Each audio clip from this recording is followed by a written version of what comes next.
Hello everybody, this is Niclas Huschenbeth and welcome to another Rook Endgame lesson, and today we're going to look at the Lucena position, which is a winning position for white. And this is the position. What's important about it is that the pawn has already advanced to one square before promoting on the 7th rank for white or the 2nd rank for black. And now the question is, how do we do it? How do we get to promote and win? So in this position, actually, there are two different ways to do it.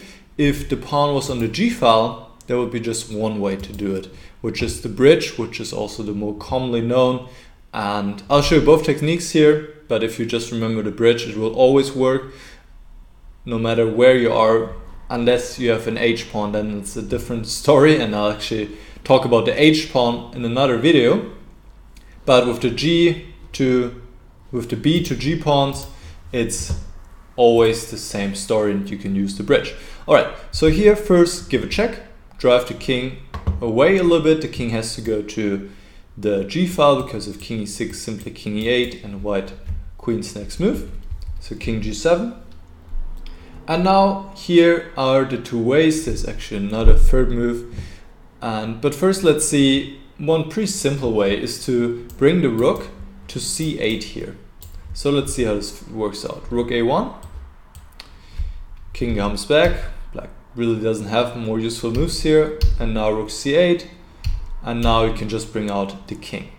And here's the point: if you imagine this to be a G pawn, then white wouldn't be able to play this move, king b6, and he couldn't really get out with the king.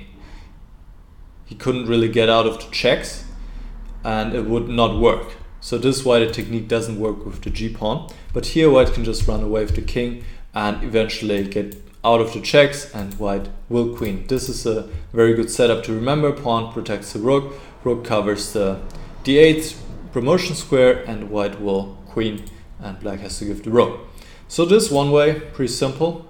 The other way is to build a bridge, and there are kind of two ways to do it. The better way is to go rook f4. Also rook f5 works, but here it's a little bit inaccurate because black can still achieve endgame rook against queen. If you now, of course, you could still revert back to another technique here, but if you now go through with it and play king e7, then black can still get this endgame, which is lost. But okay, the computer defending it would be pretty hard to win against a human. Usually white wins. Anyway, now let's see the bridge maneuver that I've been talking about is to play the rook to f4. And why is this called the bridge? Well, we'll see in a moment. Now rook c1. If king g6 here, then you can just go king e8, and after check you can bring the king to f8. Black doesn't have any more checks, he has to go rook d2, and now rook f7 followed by king e8, and then eventually you can queen and win. So let's say black just waits, rook c1, and now the king comes out. There are a lot of checks, that's what black is hoping on. But now king e6, rook e1, and king d5. And here we see why we put the rook on the 4th rank, so that after rook d1 we can actually go rook d4, and this is the bridge completed. White puts the rook in between, and black cannot stop white from queening. Takes, the king's too far away, white will queen next move and win. Alright, so this is the way to do it. Give a check first and then bring the rook on the 4th. This works, like I said, with all the pawns from B and G, so it doesn't work with A and H pawns. Rook f4, then run out with the king, and eventually you can put the rook in between the checks.